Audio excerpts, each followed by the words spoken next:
For some, rural schools are often viewed as inferior to their urbanized counterparts. But even though a teacher shortage and tightening budgets, rural schools in Indiana are working hard to give students a brighter future. The high school experience in Indiana is evolving, and not just in larger schools. West Washington High School in Cambellsburg has a student enrollment of 265. That's an average of roughly 66 students per grade. It's also about as rurally located as you could imagine, with the school sitting in the middle of a vast swath of farmland.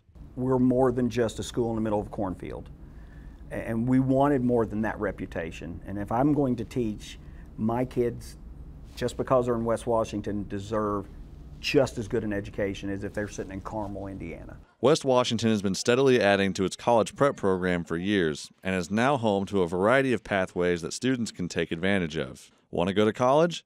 The Indiana College Core program, dual credit opportunities, AP classes, and pathways like business and marketing, TV and radio, health sciences, or pre-engineering abound. Looking to join a trade?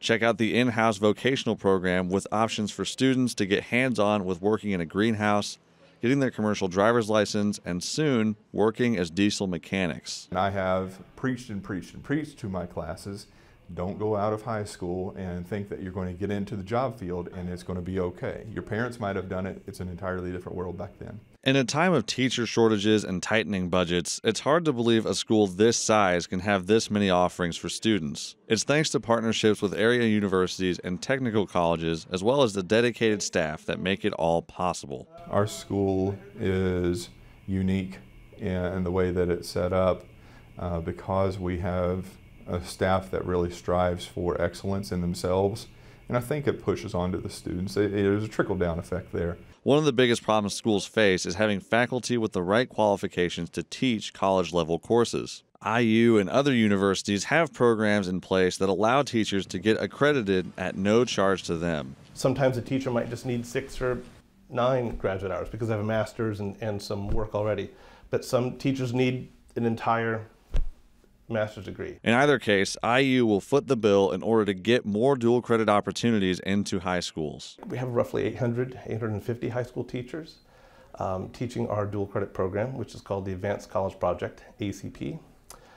They're located in about 290 high schools, and we serve each year about 20,000 students. Since universities started offering dual credit opportunities in 1982, more and more schools have switched from the popular AP program. Dual credit differs from the AP program in that students receive the credit on whether they pass or fail the course. In AP, students must pass an exam at the end of the course to get the credit. One of the reasons dual credit has grown over the past 10 to 15 years in particular is this aspect that for some students an AP exam might be too high of a high stakes of an experience. The other difference is that teachers need to be more accredited to teach dual credit classes. Usually that would be a hurdle for smaller schools to get over, but thanks to ACP, the door is open for teachers in the state to bring dual credit options to their classrooms. We believe that if earning the Indiana College Core provides students an advantage,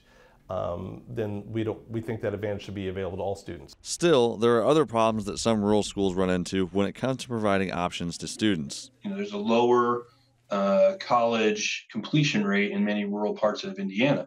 So if I want to find somebody who could be dual credit certified in physics or chemistry, I'm going to have a tougher issue doing that just because I have less people who have a bachelor's. The Indiana Small and Rural Schools Association is an advocacy group focused on making sure statewide education policies aren't leaving out the little guys. The organization stays busy considering how many parts of the state fall under their umbrella. We did a review a couple months ago, and 220 out of the 290 districts have some part of their district that the federal government classifies rural. While West Washington has fared well through the teacher shortage, many schools have not.